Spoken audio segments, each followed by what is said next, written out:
Hi అండి, నమస్తే. Welcome to my creative passion. నేను మీ హేమ.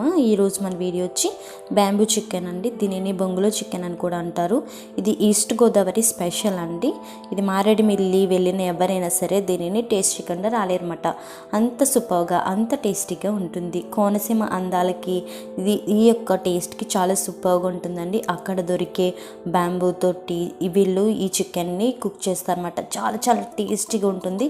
ఎప్పుడైనా సరే మన ఇంట్లో తయారు చేసుకోవాలనుకుంటే అది ఎలా చేసుకోవాలో తెలియాలి కదండి.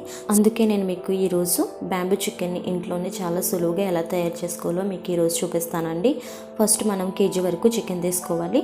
తర్వాత అందులో బిర్యానీ మసాలా, కొంచెం చికెన్ మసాలా, కొంచెం కారం, జింజర్ గార్లిక్ పేస్ట్, పచ్చిమిర్చి, బిర్యానీ మసాలా, నెక్స్ట్ ధనియా పౌడర్, సాల్ట్, ఇందులోనే కస్తూరి మేతి.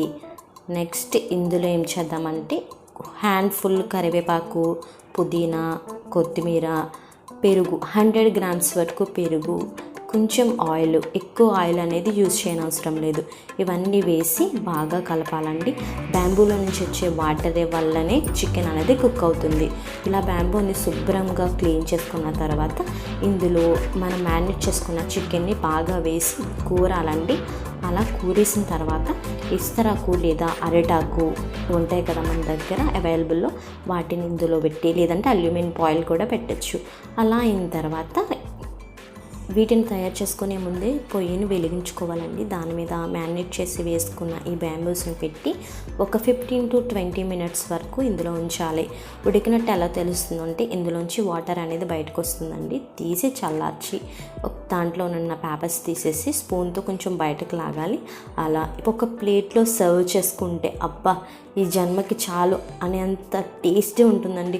చాలా సూపర్గా ఉంటుంది. ఇదొక బ్యాంబూలో ఉన్న చికెను, నేను ఇంకొక బ్యాంబూలో ఉన్న చికెన్, ఇదొక బ్యాంబూలో ఉన్న చికెన్ అన్నమాట. రెండు కూడా చాలా పర్ఫెక్ట్గా ఉడికాయండి. ఒకవైపు ఉడికినాయి, ఇంకొక వైపు ఉడకలేదు, అలాంటివి ఏమీ లేకుండా చాలా సూపర్గా ఉడికాయన్నమాట. ఇందులో నుండి బ్యాంబూలోంచి వచ్చిన వాటరు చాలా చికెన్ అనేది పర్ఫెక్ట్గా ఉడికినట్టు చేసినమాట. చాలా చాలా బాగున్నాయండి. సో ఫ్రెండ్స్, మీకు ఈ వీడియో నచ్చిందా? మీకు నచ్చితే లైక్ చేయండి, షేర్ చేయండి, కామెంట్ చేయండి. మీ ఫ్రెండ్స్కి, మీ రిలేటివ్స్కి ఈ వీడియోని సజెస్ట్ చేయండి. Thank you for watching. మీ సలహాలు, సూచనలు తెలియచేయండి. బాయ్ అండి.